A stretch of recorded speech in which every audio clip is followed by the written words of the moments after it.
Welcome to Good Morning Program.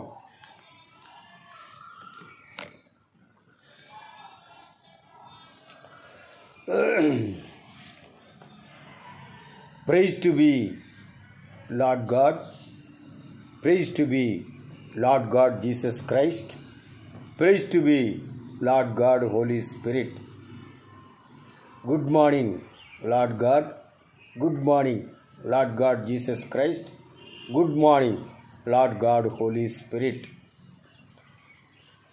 Thank you, Lord God. Thank you, Lord God Jesus Christ. Thank you, Lord God Holy Spirit. Welcome to Good Morning Program. Prayer. ప్రేమ నమ్మకము కలిగినటువంటి మా పరలోక పరిశుద్ధ తండ్రి, నీ ఘనమైన పాదములకు వందనాలు, స్తుతులు, స్తోత్రాలు నాయనా. నీ ఉచితమైన మహాకృపను బట్టి మరొకసారి నీ పాద సందులో చేర్చిన విధానం బట్టి వందనము, స్తుతి, స్తోత్రాలు నాయనా. ఈ ఉదయకాల సమయంలో ప్రభువా, ఈ కూడికలో మీ కృప ఉంచండి. మీరు కల్వరి శిలువలో కార్చిన రక్తం బట్టి, మీరు చేసిన త్యాగమును బట్టి, కల్వరి శిలువ మరణమును బట్టి నాయన మేము ఈ లోకంలో రక్షించబడ్డామని గుర్తు చేసుకుంటున్నాం ప్రభువా. గడిచిపోయినటువంటి దినాలన్నీ కూడా కాపాడి మీ దయగలస్తున్న భద్రపరిచి మరొకసారి మరొక ప్రోగ్రాంలో ప్రభువా మీరు మమ్మల్ని జ్ఞాపకం చేసుకుని మీ సన్నిధిలోకి తీసుకొచ్చినందుకు వందనము, స్తుతి, స్తోత్రాలు నాయన. ఈ యూట్యూబ్ ద్వారా ఎంతమంది అయితే చూస్తున్నారో, ఎంతమంది అయితే వింటూ ఉన్నారో, యేసయ్యా నువ్వే దేవుడుగా వారిని రక్షించండి. నీ యొక్క సన్నిధిని వారితో ఉంచండి. మీరు వారితో మాట్లాడండి, మేము వింటాం ప్రభువా. ఈ దినదీవుల్లో ఆశీర్వాదాలతో నింపండి. ఈ కూడిక ఆది నుంచి అంతం వరకు మీరు జరిగించమని, మీరే ఘనత, మహిమ, ప్రభావములు పొందమని యేసు నామములో వేడుకొంచున్నాము మా పరమ తండ్రి. Amen. My dear brothers and sisters, దేవుని యొక్క మహాకృపను బట్టి మరొక దినము దేవుని సన్నిధికి వచ్చాము. ప్రియమైనటువంటి వారలారా, ఈనాటి ధ్యానాంశముగా స్క్రిప్చర్స్ అనేటువంటి టైటిల్ని మీ మధ్యకు తీసుకొని వస్తున్నాను.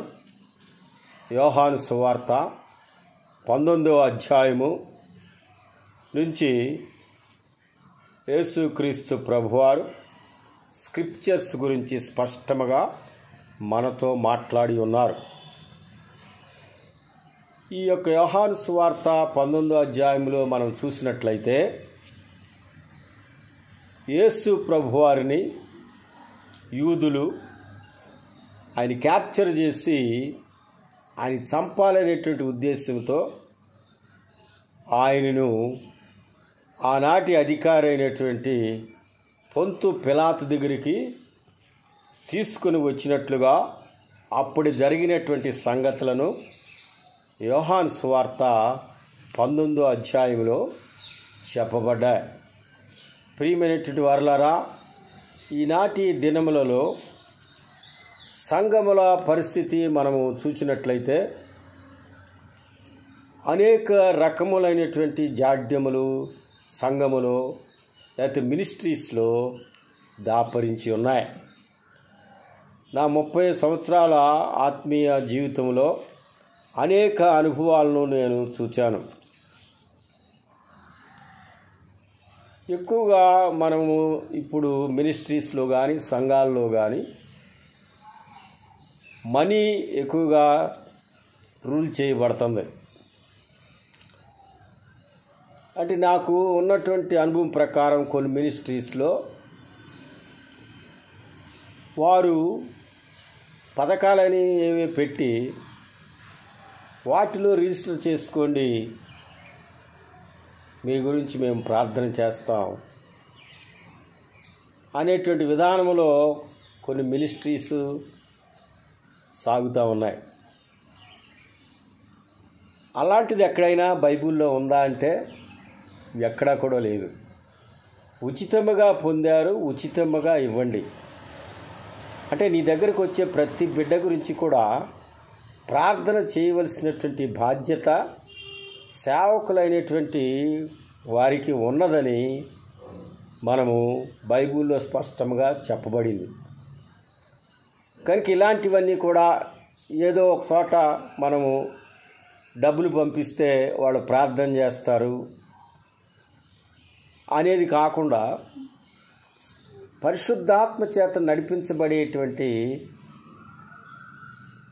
మినిస్ట్రీస్కి మనము దేవుడు మనకి తోచిన విధముగా కానుకలు ఇవ్వటంలో తప్పులేదు.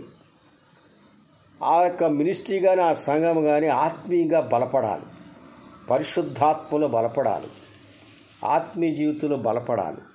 పరిశుద్ధాత్మ చేత అభిషేకించబడినటువంటి దేవుని యొక్క దాసుల ద్వారా నడిపించబడేటువంటి మినిస్ట్రీస్ కానీ వీటికి కానీ కానుకల ద్వారా మనము ఇచ్చి ఆ మినిస్ట్రీస్ని బలపరచవచ్చు.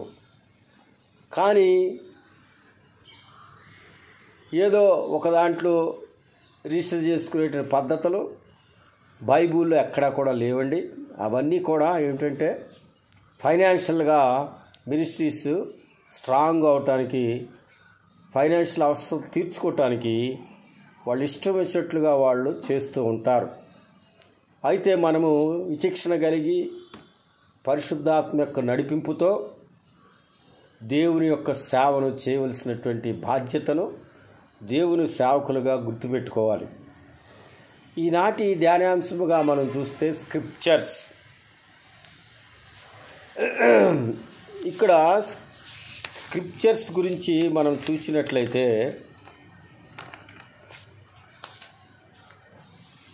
బైబిల్ గ్రంథంలో చెప్పబడినటువంటి మాటలు ఏమిటంటే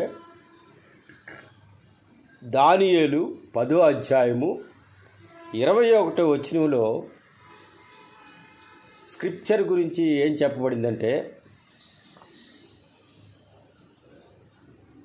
సత్య గ్రంథము,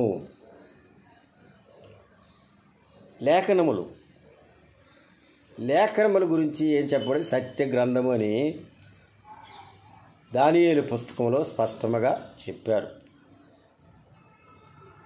ప్రభు అయిన యేసుక్రీస్తు వారు కూడా యోహాను సువార్తలో ఆయన చెప్పింది ఏంటంటే నేనే మార్గమును సత్యమును జీవమునై ఉన్నాను అనేటువంటి మాటలు యోహాను సువార్తలో మనం చూస్తూ ఉంటాం.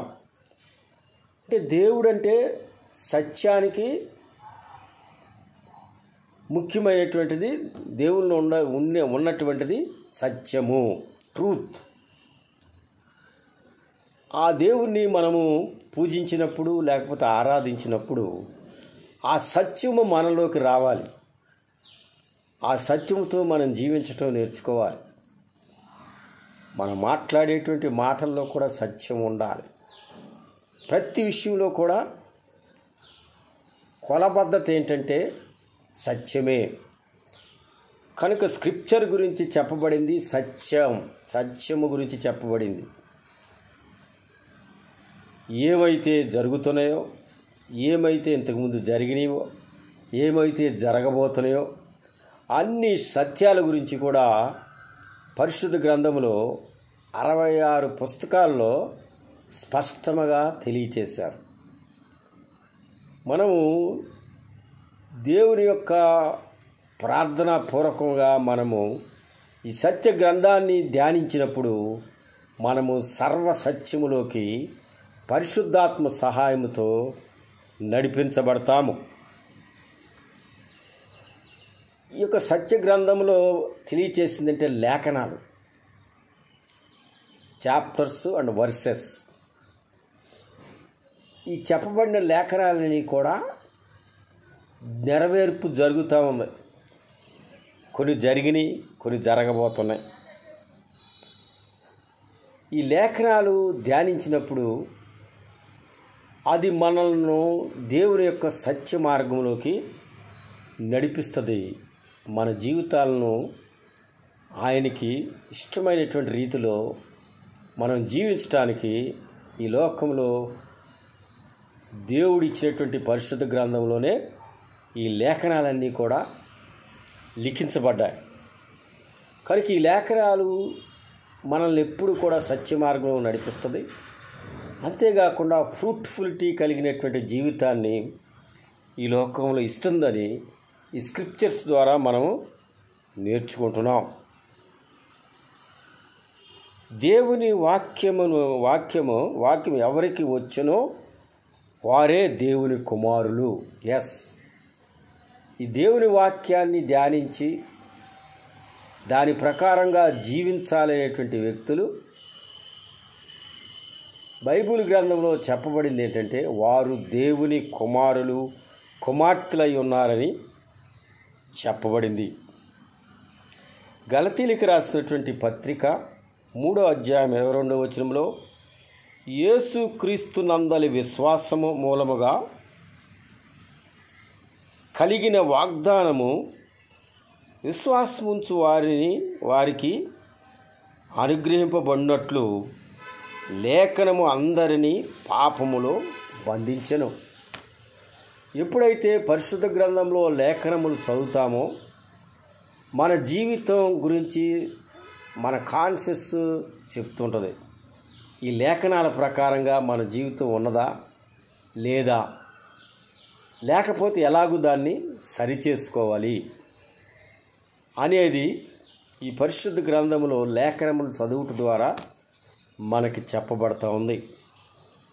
2వ తిమోతి 3వ అధ్యాయం 17వ వచనంలో దైవజనుడు దైవావేశం వలన కలిగిన ప్రతి లేఖనము ఉపదేశించుటకును, ఖండించుటకును, తప్పుదిద్దుటకును, నీతి యందు శిక్ష చేయుటకును ప్రయోజనకరమై ఉన్నది. అంటే ఈ స్క్రిప్చర్స్లో ఉన్నటువంటి వాక్యాన్ని ద్వారా మనం ధ్యానించినప్పుడు దేవుడు మన జీవితాన్ని మార్చి ఈ లోకములో దేవుని యొక్క సేవకుల ద్వారా బాప్తీసాన్ని ఇప్పించి నీటి బాప్తీసాన్ని ఆ తర్వాత యేసు ప్రభువారు మత్తయి సువార్త 3వ అధ్యాయము 11వ వచనంలో చెప్పబడే రీతిగా పరిశుద్ధాత్మ అగ్నితో అభిషేకం చేస్తూ మనల్ని అభిషేకించి దేవుని యొక్క స్వార్థను ప్రకటించడానికి మనకి అర్హత ఇస్తూ ఉన్నారు.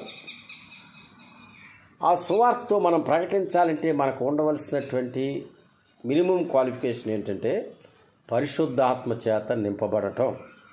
అప్పుడు మాత్రమే మనము దైవజనుడిగా ప్రతిదినం కూడా వృద్ధి పొందుతాం. మనము ఇక్కడ కొన్ని లేఖనాలు చూస్తే దేవునికి సంబంధించినటువంటి అనేక విషయాలు మనకి బయలుపరచబడుతూ ఉంటాయి. ఊహను బట్టి ప్రవచనము పుట్టదు.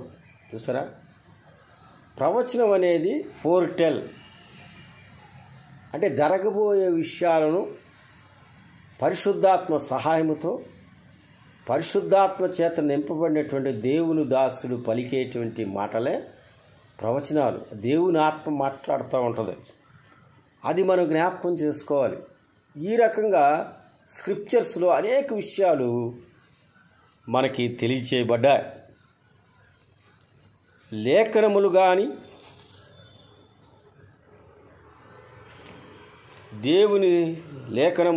కానీ దేవుని శక్తిని ఎరగక ఉన్నారు. చూసారా, ఈ లోకంలో చాలామంది మనుషులు లేఖనాలు చదవరు. వాళ్ళకి తెలియదు దాంట్లో దేవుని శక్తి ఉన్నదని తెలియదు. ఎప్పుడైతే దేవునికి సంబంధించిన లేఖనాలు మనం చదవమో లేకపోతే నేర్చుకోమో లేకపోతే వినమో మనకి దేవుని శక్తి గురించి తెలియదు. ఏదో మనం చేస్తున్న పద్ధతులే దేవునికి ఇష్టమైనవి లేకపోతే దేవుని పద్ధతులని చాలామంది మోసపోతున్నారు. నా ప్రియ సహోదరి సహోదరుడా, నీవు నేనైతే యేసుక్రీస్తు ప్రభువారు మనుషులందరూ కూడా పాపము చేసి దేవుడు అనుగ్రహించు మహత్యమును పొందలేకపోతుంటే అది చూసి దేవుడు మనల్ని ప్రేమించి ఆయన ఏకైక కుమారుడైనటువంటి యేసుక్రీస్తుని ప్రేమామయుడిగా ఈ లోకంలో మనకు వాసం పంపించి ఆ ప్రేమ సువార్తను ఈ లోకంలో 33.5 సంవత్సరాలు అందించి ఒక మనిషిని యొక్క పాపం పోవాలంటే ఆ మనిషి యొక్క రక్తము చిందించబడాలి. మనిషి రక్తంలోనే ప్రాణం ఉంది గనక ఆ రక్తం చిందించబడితే చనిపోతాడు. కనుక దేవుని యొక్క ప్రణాళిక ప్రకారం ఒక పరిశుద్ధుడైనటువంటి వ్యక్తి ఈ మానవాళ్ళందరి కొరకు బలిదానమైతే అలాంటి పరిశుద్ధుని దగ్గరికి వచ్చి నువ్వు నా కొరకు నా పాపములు తీసివేయటానికి నువ్వు బలిదానం అయ్యావు, ఆ బలిదానాన్ని బట్టి ఆ కలవరి శిలువ మరణాన్ని బట్టి మీరు కార్చిన రక్తాన్ని బట్టి నా పాపములు క్షమించండి అని యేసుక్రీస్తు ప్రభువును ఎవరైతే అడుగుతారో వారి పాపములు క్షమించబడతాయి. ఇది దేవుని యొక్క చిత్తము. ఇది ఈ ప్రపంచంలో 99% ప్రజలకి అర్థం కాలేదండి. దానివల్లే దేవుని విషయంలో చాలా నిర్లక్ష్యం కలిగి వారికి ఇష్టమైనటువంటి రీతిలో వారు వెళుతూ ఉన్నారు. ప్రతి మనిషికి స్వేచ్ఛ ఉంది గనక మనిషి యొక్క ఆలోచన ఆ మనిషి చేస్తూ ఉంటాడు. అది తుదకు మరణానికి దారితీస్తుంది. భౌతికంగా శరీరం మరణిస్తుంది. మనలో ఉన్నటువంటి ఆత్మ దేవుడిచ్చింది కనుక ఆత్మ దేవుడి దగ్గరికి వెళ్తుంది. అప్పుడు వెళ్ళినప్పుడు అది మనం ఈ లోకంలో దేవునికి సంబంధించినటువంటి వ్యక్తిగా మనం జీవించకపోతే మన ఆత్మపై శరీరం చేసేటువంటి పాపము పడుతూ ఉంటుంది. ఆ పాపాన్ని బట్టి ఆత్మ యేసు ప్రభు వారు తీర్పు తీర్చి ఆ పాపికి సంబంధించిన ఆత్మను ఆ యొక్క హేడ్స్ లేకపోతే నరకానికి పంపిస్తున్నట్టుగా మనం చూస్తున్నాం. నేను ఒక వ్యక్తిని చూశానండి. అతనికి 80 సంవత్సరాలు పైబడి ఉంటాయి. అతను చనిపోయినప్పుడు అతను భయంకరంగా అతని ఆత్మను నరకంలో పడదోయబట్టం నేను విజన్లో చూశాను. అంటే ఇది చాలామంది విషయాలు ఏంటంటే ఎలాగుంటుందంటే ఈ లోకంలో అనేక గ్రంథాలు ఉన్నాయి, స్క్రిప్చర్స్ ఉన్నాయి, అనేక మంది పెద్దవాళ్ళు చెబుతూ ఉంటారు. కానీ చివరికి అది ఏంటంటే మనల్ని బాడీ, సోల్, స్పిరిట్ని పరిశుద్ధపరచాలి. దేవుడు పరిశుద్ధుడు గనక మనము కూడా స్క్రిప్చర్స్ ధ్యానించుట ద్వారా పరిశుద్ధపరచబడుతూ ఉంటాం. అది మనలో మన కాన్షియస్ కనుక చెప్పపోతే మనం పరిశుద్ధపరచబడలేము. అది దేవుని యొక్క మార్గము కాదని మనం తెలుసుకోవాలి. అందుకే నాలాంటి వారిని ప్రభువారు అభిషేకించి యూట్యూబ్ ద్వారా అనేక మంది ప్రజలతో ఈ దేవుని యొక్క స్వార్థను బోధించడానికి దేవుడు నన్ను వాడుకుంటున్నాడు. ఆ విధానంలో నా జీవితం కొనసాగుతుంది. ప్రియమైనటువంటి వరలారా, లేఖనములన్నీ కూడా బైబిల్ గ్రంథంలో ఉన్నాయి. ప్రభువారు చెప్పింది ఏంటంటే బైబిల్ గ్రంథంలో చెప్పబడిన లేఖనాలన్నీ కూడా నెరవేర్పు జరుగుతుంది అని ప్రభువారు బోధిస్తూ ఉన్నారు. ప్రియమైనటువంటి వరలారా, ఈ లేఖనాలు చెప్పబడేది ఏంటంటే ఆల్మైటీ గాడ్ గురించి, ఆయన కుమారుడైన యేసుక్రీస్తు వారి గురించి, ఆయన ఈ లోకానికి ఎందుకు వచ్చారో, ఎలా వచ్చారో, ఆయన ఎందుకు కల్వరి శిలువలో మనుషులందరి కొరకు మరణించాడు, పాపము, పాప క్షమాపణ, పరిశుద్ధత, దేవుని మార్గం ఏమిటో, ఈ లోకానికి జరగబోయేటువంటి తీర్పు ఏంటో, మనుషులకు జరగబోయేటువంటి తీర్పులేంటో, ఇవన్నీ కూడా బైబిల్ గ్రంథంలో లేఖనాల ద్వారా 66 పుస్తకాలు మనకి అవైలబిలిటీ ఉన్నాయి. Old Testament and New Testament. దేవుడు కోరుతుంది ఏంటంటే ఈ లేఖనాల ద్వారా మనము ప్రావీణ్యత సంపాదించాలి, ఈ లేఖనాలని ధ్యానించాలి, ఈ లేఖనాలు గుర్తుపెట్టుకోవాలి, వాటి ద్వారా ప్రావీణ్యం పొందాలి. మన జీవితాల్లో ఏ పని చేసినా ఆ పని లేఖనాల ప్రకారం కరెక్ట్గా ఉందా లేదా అనేది మనం కంపేర్ చేసుకోవాలి. అందుకే 26 పుస్తకాల్లో ఉన్నటువంటి లేఖనాలన్నీ కూడా కొన్ని వేలు ఉంటాయి. అన్ని వేలు లేఖనాలు గుర్తుపెట్టుకోవటం మనిషికి సాధ్యం కాదు. అందుకే దేవుడు ఏం చేశాడంటే ప్రభువైన యేసుక్రీస్తు వారు ఆయన యొక్క ఆత్మ, పరిశుద్ధాత్మను మన మీద పంపిస్తూ ఉన్నారు. ఆత్మ ద్వారా మనం చేసే పనుల విషయంలో ఆత్మ మనకు ఆ లేఖనాలను గుర్తు చేసి ఆ లేఖనాల ప్రకారంగా మన పనులు చేసేటట్టుగా చేసేదే ఆత్మీయ జీవితం. ప్రియ సహోదరి సహోదరుడా, ఈ లేఖనములు ఒక సాధారణ పుస్తకం వలెను లేకపోతే ఒక స్టడీ బుక్ వలె కాకుండా ఇది దేవునికి సంబంధించిన గ్రంథము, దేవుడు లిఖించినటువంటి లేఖనాలు. ఆ లేఖనాలు ధ్యానించినప్పుడు దేవుడు మాట్లాడుతున్నాడు అనేటువంటి విధానంలో మనము దాన్ని ధ్యానించాలి. అలాగ ధ్యానించకపోతే మనము తప్పుగా అర్థం చేసుకుంటాం. దాన్ని బట్టి కొంతమంది బ్యాక్ స్లైడింగ్ అయిపోతారు. కొంతమంది అర్థం కాదు, వాళ్ళు ఇష్టం వచ్చినట్టు విధానంలో తీసుకుంటారు. ఎగ్జాంపుల్ చూడండి, కేఏ పాల్ గారు. ఒకప్పుడు ఆయన హైందవ మతం నుంచి ప్రభువుని అంగీకరించారు. ఆ సేవను వాళ్ళు కొనసాగించాడు. అయితే ఇప్పటి పరిస్థితిలో ఆయన్ని పరిశీలించినట్లయితే ఈ లోక సంబంధమైనటువంటి మాలిన్యమును అంటించుకోవద్దు. ఈ లోక సంబంధమైన మాలిన్యము పొలిటికల్స్లో ఉన్నాయి, పాలిటిక్స్లో ఉన్నాయి, సినిమా ఫీల్డ్లో ఉన్నాయి, ఆటలో ఆడేటువంటి వాళ్ళలో ఉన్నాయి. అంటే ఈ లేఖనాలు కనుక వారిలో లేకపోతే ఆటోమేటిక్గా దారి తప్పిపోతాం, మన ఇష్టం వచ్చినట్లుగా మనం వెళతాం.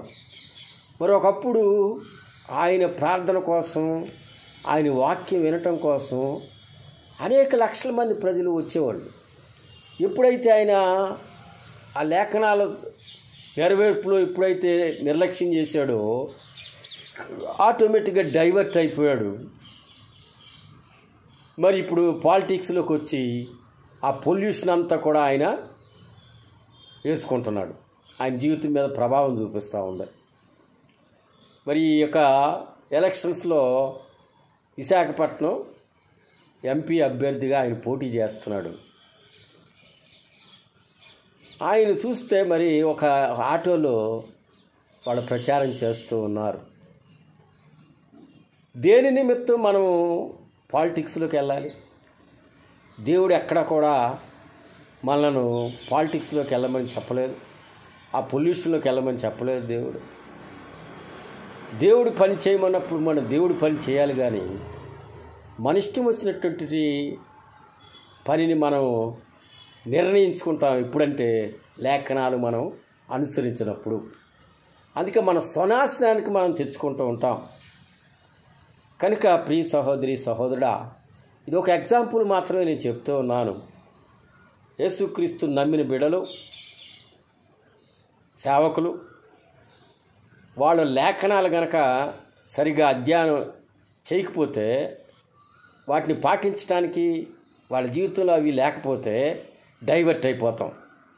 దాని ద్వారా తప్పుడు మార్గంలోకి నడిపించబడి చివరకు మనంతం ఏంటంటే సాతానుడికి లాగా మనంతం కూడా ఉంటుంది. కనుక మనము జాగ్రత్త పడాలి ప్రియమైనటువంటి వారలారా. ఈ రకంగా బైబిల్ గ్రంథంలో స్క్రిప్చర్స్ గురించి అనేక విషయాలు చెప్పబడ్డాయి. ఇవన్నీ కూడా మనం ధ్యానించాలంటే 1 గంట లేకపోతే 1 రోజు సరిపోదు. అది మన జీవితాంతం కూడా మెడిటేట్ చేస్తూ ఉండాలి. కొత్త కొత్త విషయాలు పరిశుద్ధాత్మ సహాయంతో నేర్చుకోవాలి. ఆ నేర్చుకున్న వాటిని ఇంప్లిమెంట్ చేయాలి. మన బాడీ, సోల్, స్పిరిట్లో ఈ లేఖనాలన్నీ కూడా నెరవేర్పు జరుగుతూ ఉండాలనేది దేవుని నమ్మిన బిడ్డలో చేయవలసినటువంటి ప్రాముఖ్యమైనటువంటి విషయం. యోహాను సువార్త 19వ అధ్యాయంలో మనకు చెప్పబడిన రీతిగా యేసు ప్రభువారిని చంపటానికి యూదులు కుయుక్తి పన్ని ఆయన్ని కొట్టినట్లుగాను ఆయన్ని అపహాస్యం చేసినట్లుగాను మనం చూస్తున్నాం. చూడండి, యేసు ప్రభువారు ఏ పాపము చేయలేదు, ఏ యొక్క తప్పు చేయలేదు.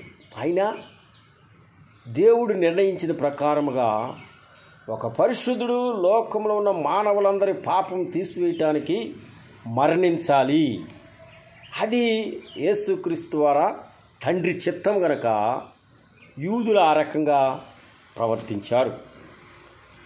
యూదులు యేసు ప్రభు వారిని పట్టుకొని పిలాతు దగ్గరికి తీసుకొచ్చారు. అయితే పిలాతు కూడా ఒక న్యాయాధిపతి. ఆనాడు తప్పు చేసినటువంటి వ్యక్తులకు తీర్పు తీర్చేటువంటి న్యాయాధికారిగా ఉన్నాడు పిలాతు.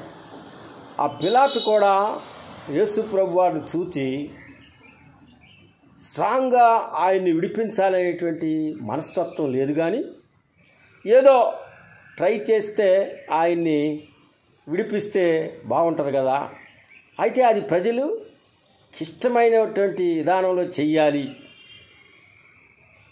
అనేటువంటి విధానంలో ఉన్నాడు. కానీ ఏమాత్రం కూడా ఆయన్ని విడిపించాలనే మనస్తత్వం లేదు. ఎందుకంటే తండ్రి చిత్తానుసారముగా యేసు ప్రభు వారు కల్వరి శిలువలో మరణించాలి, అది దేవుని యొక్క నిర్ణయం. కనుక దేవుని నిర్ణయానికి ఏ మనుషుడు కూడా అతీతుడు కాడు, అది తప్పించుకొనలేడు. అందుకనే పిలాతు ఆ రకంగా అన్యాయపు తీర్పును యేసు ప్రభు విషయంలో ఇచ్చినట్లుగా మనం చూస్తున్నాం.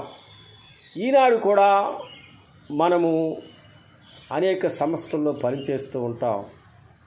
మన అధికారులు కూడా మన యొక్క జీవిత విధానం చూసి ఏదైనా మన పైన నింద వచ్చినప్పుడు, లేకపోతే మన పైన ఏదైనా బురద చల్లటానికి ప్రజలు ప్రయత్నించినప్పుడు మనల్ని తప్పించడానికి ఏదో ఒక ప్రయత్నం చేస్తారేమో, కానీ అది మనస్ఫూర్తిగా చేయరు.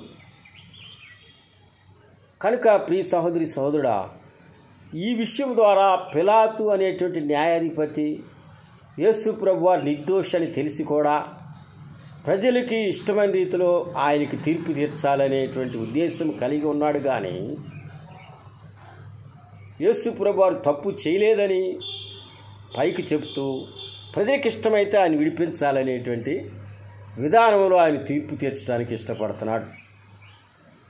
ఈ లోకంలో మనం నేర్చుకోవాల్సింది ఏంటంటే, ఈ లోక సంబంధమైన మనుషులు కూడా మన పైన ఉన్నటువంటి అనేక మంది అధికారులు కూడా అదే రకమైనటువంటి తీర్పు మనకు తీరుస్తూ ఉంటారు. వాళ్ళకి తెలుసు మనం చేస్తున్నది కరెక్టే, కానీ అది సర్కాస్టిక్గా వాళ్ళు చెప్తూ ఉంటారు. ఆ రకంగా మనలను మరి ఏదో సహాయం చేస్తున్నట్లుగా యాక్ట్ చేస్తూ ఉంటారు. ప్రియులారా, పిలాతు లాంటి అధికారులు అనేక మంది ఈ లోకంలో ఉన్నారు. వాళ్ళు నర్మగర్భంగా మాట్లాడతారు. కనుక ఆ విషయాలు మనకు ముందే తెలుసు. 1992వ సంవత్సరం నుంచి కూడా నేను ప్రభు మార్గంలో నడుస్తున్నాను. మరి క్రైస్ట్ ద సేవియర్ చర్చ్ అనే సంఘంలో నేను ఎదుగుతున్నప్పుడు స్పిరిచువల్గా అక్కడ అనుభవం ఉన్నటువంటి వ్యక్తులను పెద్దలుగా నిర్ణయిస్తారు. అలాంటి పెద్దలో ఒక పెద్దగా నన్ను పెట్టడం స్పిరిచువల్గా ఇంప్రూవ్ చేయాలనే ఉద్దేశమే కానీ మరి ఏ విధమైన ఉద్దేశం నాకు లేదు. అయినా కానీ ఆ పెద్దలు కొన్ని లోక సంబంధమైన నిర్ణయాలు తీసుకోవటం వల్ల మరి అక్కడ కొంతమంది మనుషులు కేసు పెట్టడం జరిగింది ప్రియులారా. అంటే నేను ఒక ఉదాహరణగా చెప్తున్నాను ఇది. అప్పుడు 41A ప్రకారంగా కేసు పెట్టినప్పుడు మేము వెళ్ళి అధికారులను కలిసినప్పుడు, ప్రియ సహోదరి సహోదరుడా, ఒక అధికారి నా భార్యతో అంటుంది, ఎందుకమ్మా మీరు దిగులుగా ఉన్నారు అని అడిగితే, మరి ఏంటండి, మేము ఏ తప్పు కూడా చేయలేదు, మేము సంఘ అభివృద్ధి కోసం, ఆత్మీయంగా అభివృద్ధి కోసమే నేను పనిచేయటానికి మరి చేశాను, కానీ ఏనాడు ఏ తప్పు చేయలేదు, అనవసరంగా ఈ కేసు మా మీదకి వచ్చింది అని ఆమె చెప్పినప్పుడు అధికారి విని చాలా నవ్వి, బాధపడకండమ్మా, ఇది చాలా చిన్న కేసు, ఇది ఏమీ చేయదు అని చెప్పింది. కానీ మరి దానికి రాయవలసినటువంటి రికార్డ్స్ అంతా కూడా మరి ఆమె తీసుకుని రాసింది. చూసారా, ఆమె ఇదేమీ కాదంటూనే ఆమె పని ఆమె చేస్తూ ఉంది. కనుక ప్రియమైన వాళ్ళ, ఇలాంటివి మన జీవితాల్లో పిలాతు లాంటి న్యాయాధిపతులకు మనల్ని తీసుకెళ్తారు. వాళ్ళు మనల్ని చూసి వీళ్ళలో ఏ దోషము లేదు, వీరిని ఏదో తప్పించడానికి ప్రయత్నం చేద్దాం అనుకుంటారు, కానీ తప్పించలేరు. ఎందుకంటే అది దేవుని చిత్తం. యేసు ప్రభు వారి విషయంలో కూడా అలాగే దేవుని చిత్తం జరిగింది. ప్రియ సహోదరి సహోదరుడా, అంతేకాకుండా అక్కడ మనకు విషయం గమనించాలి. వాళ్ళు ఎప్పుడైతే యేసు ప్రభు వారిని తీసుకొచ్చి ఇతను దేవదూషణ చేశాడు కనుక ఇతన్ని సిలువేయండి, ఇతన్ని సంహరించండి అని యూదులు, ప్రధాన యాజకులు, సద్దుకీయులు వీళ్ళందరూ కూడా యేసు ప్రభుపై నేరాన్ని మోపారు. అందరికీ తెలుసు అది అన్యాయపు నేరము అని. తీర్పు తీర్చే పిలాతుకు కూడా తెలుసు అది అన్యాయంగా వాళ్ళ నేరం మోపబడిందని. అయితే వాళ్ళు అంటున్నారు ఒక మాట. పిలాతు అన్నాడు, యేసు ప్రభు వారిలో ఏ దోషము నేను చూడలేదు, అందుకని నేను మీరే తీసుకెళ్ళి ఆయన్ని సిలువేయండి. అంటే చూడండి, ఒక పిలాతుకు మాత్రమే అధికారం ఉంది, ఒక న్యాయాధికారికి మాత్రమే అధికారం ఉంది. ఎవరైనా ఒక దోషి తప్పు చేసి అతనికి మరణశిక్ష విధించబడితే ఆ మరణశిక్షను తీసివేయగలిగే శక్తి భారతదేశంలో ఒకే ఒక వ్యక్తికి ఉంది. ఆ వ్యక్తే మన ప్రెసిడెంట్. సో ఆ ప్రెసిడెంటే మీ ఇష్టమైతే మరణశిక్ష చేయండి, లేకపోతే లేదని అది ఆ కింద అధికారులకు ఇస్తే ఎలాంటి తీర్పు ఉంటుంది. అలాగే ఇక్కడ కూడా పిలాతు మీరే తీసుకెళ్ళి ఎందుకంటే ఆయనకు తెలుసు ఈయన నిర్దోషి అని. ఎందుకు ఆ నిర్దోషిని మనము సిలువుకు అప్పగించి మనం ఎందుకు తప్పు చేయాలి, వాళ్ళపైనే వేసేస్తే సరిపోద్ది కదా. అలాగే ఈ లోక సంబంధం అధికారులు కూడా మన విషయంలో చేస్తారు అని ఈ విషయం ద్వారా మనల్ని మనం బలపరుచుకోవాలి. అనవసరపు కేసులు కానీ, అనవసరపు నిందలు కానీ, అనవసరపు విషయాలు కానీ మన జీవితాల్లో వచ్చినప్పుడు మనం నేర్చుకోవాల్సింది ఏంటంటే ఇది దేవుని చిత్తం కనుక దీనిలో దేవుడు మనకు విజయాన్ని ఇస్తాడు అనే నమ్మకాన్ని మనము కలిగి ఉండాలని ఈ ఒక్క వాక్యం ద్వారా మనము ఈ యోహాను సువార్త 19వ అధ్యాయం ద్వారా మనము నేర్చుకుంటున్నాము. ప్రియ సహోదరి సహోదరుడా, పిలాతుకు ఆ దినాల్లో అది పస్కా పండుగ దినాలు. పస్కా పండుగ దినాల్లో ఒక ఖైదీని పిలాతు విడుదల చేయొచ్చు. అయితే పిలాతు ఆయనకున్న అధికారం చేత నేను యేసు ప్రభుని పస్కా పండగ సందర్భముగా విడుదల చేస్తున్నాను అని చెప్పొచ్చు. ఆయనకుంది అధికారం. కానీ ఆయన అలా చెప్పట్లేదు. ఆయన ఏమంటున్నాడు? ప్రజల యొక్క మెప్పు పొందాలని చూస్తున్నాడు. అందుకనే ప్రజలను అడుగుతున్నాడు, ఇదిగో ఈయన యూదుల రాజు అని చెప్పాడని మీరు నా దగ్గరికి తీసుకొచ్చి ఆయన సంహరించడానికి చూస్తున్నారు.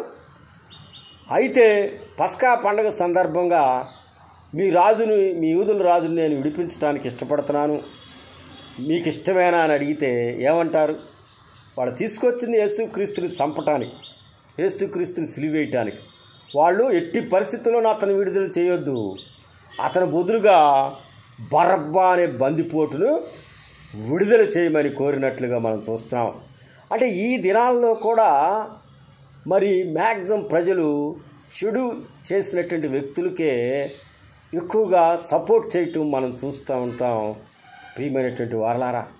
ఎందుకంటే వారికి ఉన్నటువంటి క్యాస్ట్ ఫీలింగ్ని బట్టి, మత విశ్వాసాలను బట్టి, లేకపోతే మా సంబంధించిన వ్యక్తిని బట్టి, ఇలాంటి వాటిని బట్టి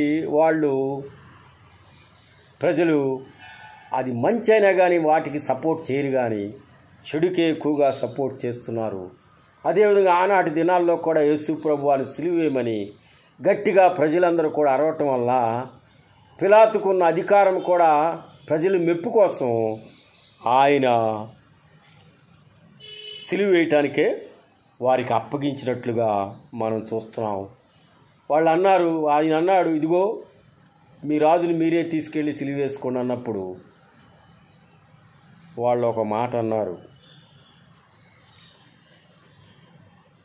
యేసు ప్రభువుని తీసుకొచ్చాడు పిలాతు, బయటికి ప్రజల ముందు నిలబెట్టాడు. ఈయన యందు నాకు ఏ దోషము లేదు అని చెప్పినప్పుడు ప్రజలు అన్నారు, మా యొక్క యూదుల్లో ఒక నియమం ఉంది. ఆ నియమం ఏంటంటే, తాను దేవుని కుమారుడునని ఇతడు చెప్పాను కనుక ఈ నియమము చొప్పున ఇతడు చావవలెను. చూడండి, నేను దేవుని కుమారుడని ఇతడు చెప్పిన గనుక ఆ నియమాన్ని బట్టి అతడు చావవలెను.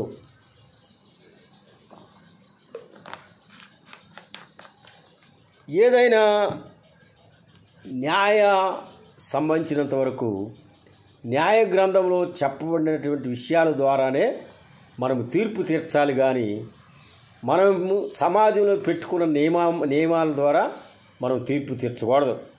ఎప్పుడైతే యూదులు ఆ రకంగా పలికారో, మా నియమము ప్రకారంగా ఇతడు దేవుని కుమారుడని చెప్పాడు కనుక ఇతడు చావాలి, కనుక ఇతన్ని మీరు సిలువ వేయండి, సిలువ వేయటానికి తీర్పు తీర్చండి అని చెప్పి అడిగినప్పుడు పిలాతు భయపడిపోయాడు. ఎందుకంటే న్యాయ గ్రంథంలో ఎక్కడ కూడా ఈ నియమం ప్రకారం చేయాలని లేదు. అంటే ఆ న్యాయశాస్త్రం ప్రకారంగా తీర్పు తీర్చిన పిలాతు అన్యాయపు తీర్పు తీర్చిన వాడుగా చరిత్ర పొట్టల్లోకి ఎక్కినట్లుగా మనం చూస్తున్నాం. దీని ద్వారా ఒకవేళ మన జీవితాల్లో అనేక చోట్ల అన్యాయపు తీర్పును మనం పొందినట్లయితే మనం ఏమాత్రం కూడా భయపడాల్సిన పని లేదు, చింతపడాల్సిన పని లేదు, కానీ అది కేవలం దేవుని చిత్తం ద్వారా జరుగుతుందని మనం తెలుసుకోవాలి. ప్రియ సహోదరి సహోదరుడా, తర్వాత పిలాతు ఇంకొక మాట అన్నాడు. ఇక్కడ నీవు యూదుల రాజువా అని యేసుప్రభుని అడిగినప్పుడు ఆయన మాట్లాడలేదు. మాట్లాడకపోతే అప్పుడు యేసుప్రభు పిలాతు ఏమన్నాడంటే, నీకు తెలుసా నాకు అధికారం ఉంది, నిన్ను తప్పించడానికి, నిన్ను సిలువ వేయటానికి నాకు అధికారం ఉంది అన్నప్పుడు యేసుప్రభు ఒక విషయాన్ని గుర్తు చేశాడు. పైనుండి దేవుడు నీకు అధికారం ఇస్తే కానీ నీవు ఏమాత్రము కూడా నన్ను విడిపించటానికి లేకపోతే సిలువ వేయటానికి నీకు అధికారం ఉండదు. నిజమే ప్రియులారా, మన జీవితాల్లో ఏది జరిగినా అది దేవుని చిత్తానుసారంగా జరుగుతుంది, అది జరిగి తీరుతుంది. దాన్ని ఆపేవారు ఎవ్వరు కూడా లేరు అని మనము ఈ విషయం ద్వారా జ్ఞాపకం చేసుకోవాలి. దీని ప్రకారంగా ఈ రకంగా ఈ అధ్యాయం ద్వారా మన అనేక మర్మాలను మనకి యేసు ప్రభువారు తెలియచేస్తున్నారు ప్రియ సహోదరి సహోదరా. పిలాతు న్యాయపీఠం మీద కూర్చుండి అన్యాయపు తీర్పు తీర్చి యేసు ప్రభువాన్ని సిలువ వేయటానికి, మీ రాజును సిలువ వేయము, వారు అప్పుడు ఏమన్నారు యూదులు, ఇదిగో మీ రాజు సిలువ వేయండి అన్నప్పుడు, ఈయన మా రాజు కాదు, మా రాజు కేవలం ప్రధాన యాజకుడే మా రాజు అని చెప్పాడు ప్రియులారా.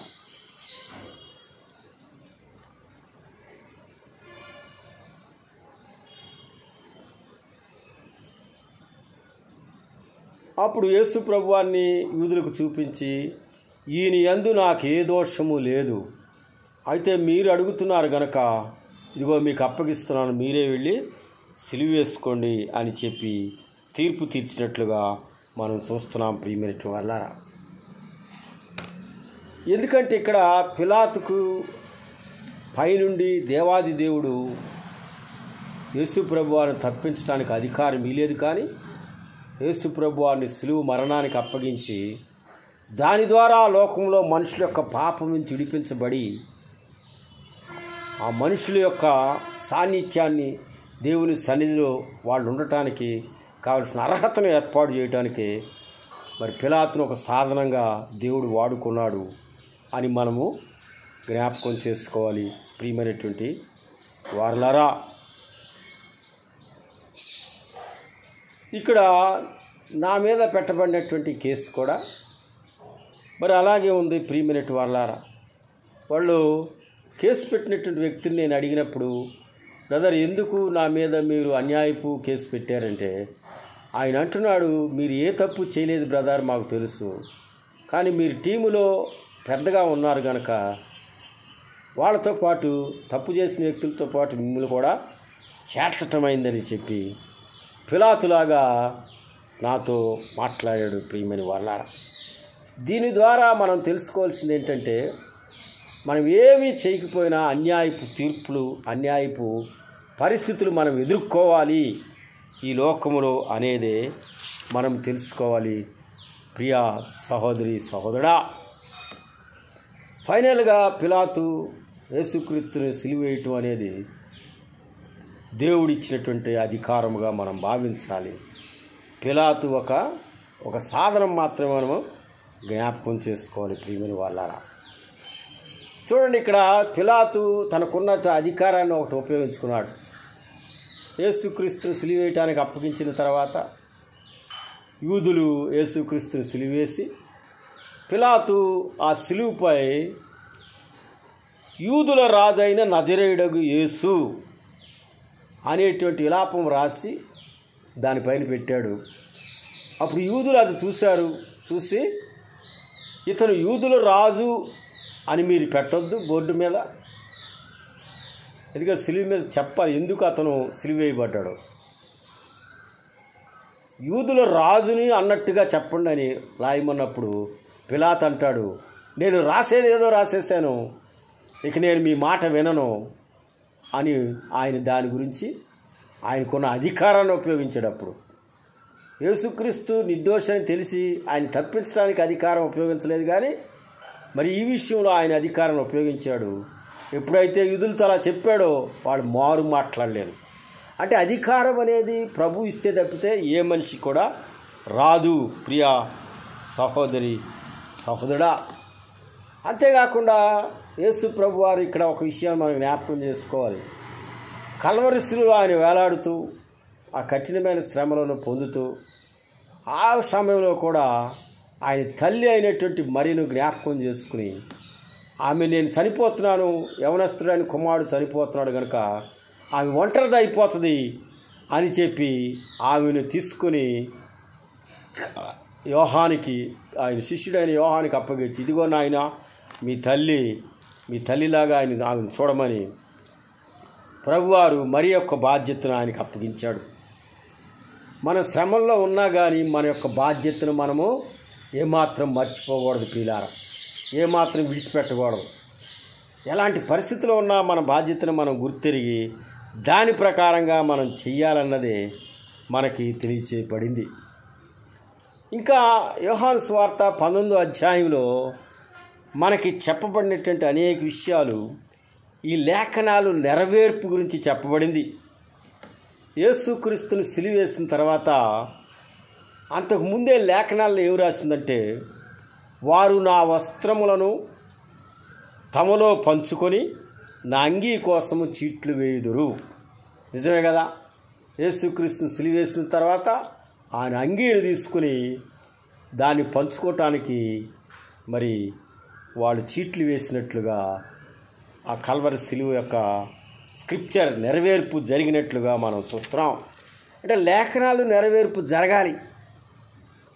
అటు తర్వాత యేసుక్రీస్తు వారు ఒక మాట చెప్పారు. ఏమన్నారు? సిలువ వేశారు, రమారమి 3 గంటలు అంటే 6 గంటల సమయం వరకు ఆయన సిలువ మీద ఉన్నాడు. ఇక సమయం సమాప్తమవుతుంది అని చెప్పి ఆయన సమస్తమును ఎరిగి సమస్తము సమాప్తమైందని యేసు చెప్పి ఆయన తన ఆత్మను అప్పగించినట్లుగా మనం చూస్తున్నాం. అంతకుముందు ఆయన ఒక మాట అంటాడు, నేను దప్పిగొనుచున్నాను.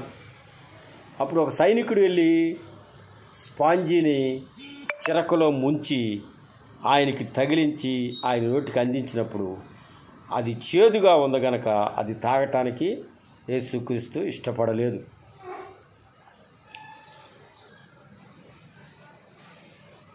తర్వాత ఇక్కడ ఒక విషయం, ఇంకోటి లేఖనం నెరవేర్పు ఇంకోటి ఎక్కడ జరిగిందంటే, యేసుక్రీస్తు గురువారం, శుక్రవారం, శనివారం రాత్రులు ఆయన ప్యారడైజ్లో ఉన్నారు. ఆ తర్వాత ఆదివారం ఉదయం పెందరకడ లేవాలి కనుక ఆయన సిలువ వేసినప్పుడు నెక్స్ట్ సిద్ధపాటు దినం కనుక ఆ దినం వరకు కూడా చనిపోయిన ఏ వ్యక్తి కూడా ఆ సిలువ మీద ఉండకూడదని వాళ్ళు ఏం చేశారంటే, యూదులు వెళ్ళి పిలాతుకి చెప్పారు, వాళ్ళని ఆ సిలువ మీద తీసుకొచ్చి సమాధి చేయమని చెప్పినప్పుడు అప్పుడు వాళ్ళు వచ్చారు, చూశారు. యేసుక్రీస్తుతో పాటు 2 దొంగలు కూడా సిలువ వేశారు. వాళ్ళని చూసినప్పుడు అప్పటికే యేసు ప్రభు వారు మరణించారు, 2 దొంగలు ఇంకా మరణించలేదు. అప్పుడు ఏం చేశారంటే, వాళ్ళు కాళ్ళు విరగ్గొట్టి వాళ్ళని విడిపించి వాళ్ళని సమాధి చేశారు. ప్రియమైనటువంటి వాళ్ళ అట్లాగే ఇక్కడ లేఖనం ఏం నెరవేర్పు జరిగిందంటే, ఇక్కడ ఇంకో విషయాన్ని మనం జ్ఞాపకం చేసుకోవాలి. యేసు క్రీస్తుతో పాటే 2 దొంగల్ని సిలువ వేసిన వాళ్ళు చనిపోలేదు, కానీ యేసుక్రీస్తు వారు మరణించారు. ఇక్కడ మనం చూస్తే మరి సిలువ వేసినటువంటి విధానంలో యేసుక్రీస్తు వారిని బహుగా శ్రమ పెట్టినట్లుగా మనం చూస్తున్నాం.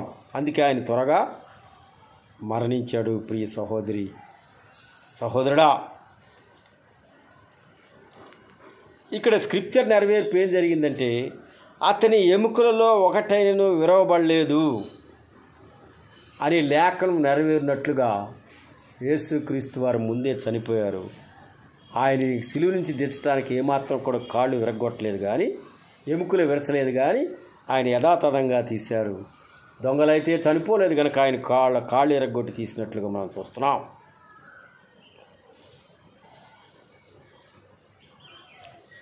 తాను పొడిచిన వారిని తట్టు చూచిరి, ఇది కూడా నెరవేర్పు జరిగింది. ఈ రకంగా యోహాను సువార్త 19వ అధ్యాయంలో స్క్రిప్చర్స్ నెరవేర్పు, పిలాతు యొక్క అన్యాయపు తీర్పు, ఏ రకంగా దేవునిలో ఎదుగుతున్న బిడలకు వస్తున్నటువంటి శ్రమల విషయంలో ఎలాగూ మనం అర్థం చేసుకుని వాటిలో దేవుని చిత్తాన్ని నెరవేర్చాలో మనం నేర్చుకున్నాం.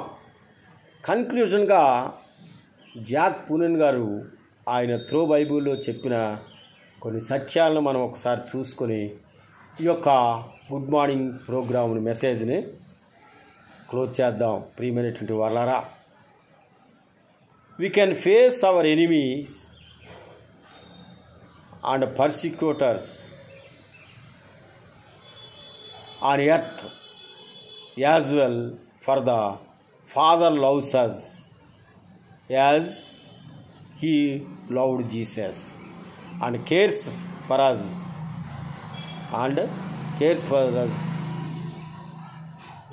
cared for Jesus. అంటే యేసుక్రీస్తుని ఏ రకంగా అయితే తండ్రి అయిన దేవుడు ప్రేమించాడో అలాగే మనల్ని కూడా దేవుడు ప్రేమిస్తున్నాడని ఆ బలాన్ని ఆ వాక్యాన్ని బట్టి మనం బలపడి ఆ శ్రమల్లో దేవుణ్ణి స్తుతిస్తూ ముందుకు పోవాలి. Nothing will be happen to us without our heavenly father's permission. కనుక ఏ ఒక్క భక్తుడికి కూడా తండ్రి చిత్తము, యేసుప్రభు వారి చిత్తము లేకుండా ఏది కూడా వారి జీవితంలో జరగదు. అంతేకాకుండా మన హృదయాలకు, మన మనసులకు దేవుడు పరలోక శాంతిని ఇస్తున్నాడు. ప్రతి శ్రమలోను, ప్రతి శోధనలోను, ప్రతి వ్యాధిలోను, ప్రతి బంధకాల్లోనూ. ప్రియమైనటువంటి వర్లారా, నేను 30వ తారీఖున ప్రీచింగ్ చేశాను. ఆ తర్వాత దరిదాపుగా 8 దినాల తర్వాత మరలా ప్రీచింగ్ చేస్తున్నానంటే అనేక రకాలైనటువంటి శరీర సంబంధమైనటువంటి వ్యాధుల వలన నేను చెప్పలేకపోయాను, బలహీనుడైపోయాను. కానీ ఆ బలహీనతలో ప్రభువారి పీసు నాతో ఉంది. ప్రియమైన వాళ్ళారా, అదే ప్రతి భక్తుడిలో కూడా మనం తెలుసుకోవాల్సింది ఏంటంటే ఆయన యొక్క పీస్ మనతో ఉంటుంది. ఎలాంటి పరిస్థితుల్లో మనం ఉన్నా యేసు ప్రభువారు కల్వరి శిలువలో మన యొక్క పాపాన్నంతా భరించాడు. మన పాపాన్ని వల్లనే మనము శ్రమ పడుతూ ఉంటాం, రోగగ్రస్తులు అవుతూ ఉంటాం, సమస్యలు కొని తెచ్చుకుంటామని ఈ వాక్యం ద్వారా మనము జ్ఞాపకం చేసుకోవాలి. యేసుక్రీస్తు ప్రభువారు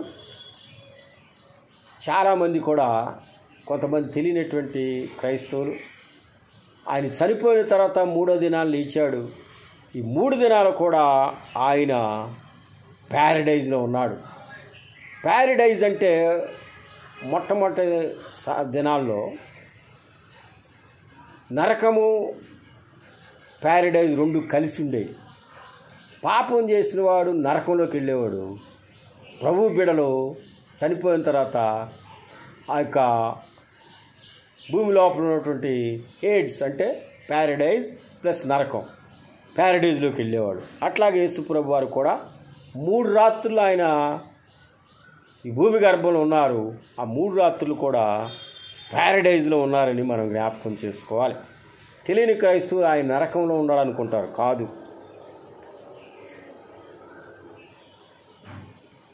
యేసుక్రీస్తు వారు మరణించినటువంటి దినం శుక్రవారం కాదు, కానీ థర్స్డేగా మనము జ్ఞాపకం చేసుకోవాలి. ఈ రకంగా అనేక రకాలైనటువంటి మర్మాలను పరిశుద్ధాత్మ దేవుడు మనతో ఈ యొక్క గుడ్ మార్నింగ్ ప్రోగ్రాం ద్వారా తెలియజేశాడు. ప్రియ సహోదరి సహోదరుడా, ఈ మెసేజ్ ఇక్కడితో విరమించబడుతుంది. ప్రార్థన చేసుకుందాం. ప్రేమ నమ్మకము కలిగినటువంటి మా పరలోక పరిశుద్ధ తండ్రి, ఈ యొక్క ఉదయకాల సమయంలో ప్రభువా మాకు ఇచ్చిన మంచి వాక్యమును బట్టి నీకు వందనాలు, స్తోత్రాలు. ఈ వాక్యంలో ఉన్నటువంటి అనేక మర్మాలను బట్టి నీకు వందనాలు, స్తుతులు, స్తోత్రాలు నాయనా. ఈ మర్మాలను మా జీవితంలో మేము గ్రహించి ఆత్మీయ జీవితంలో ఇంకా బలపడటానికి మీ ఆత్మ ద్వారా మాకు గుర్తు చేయండి.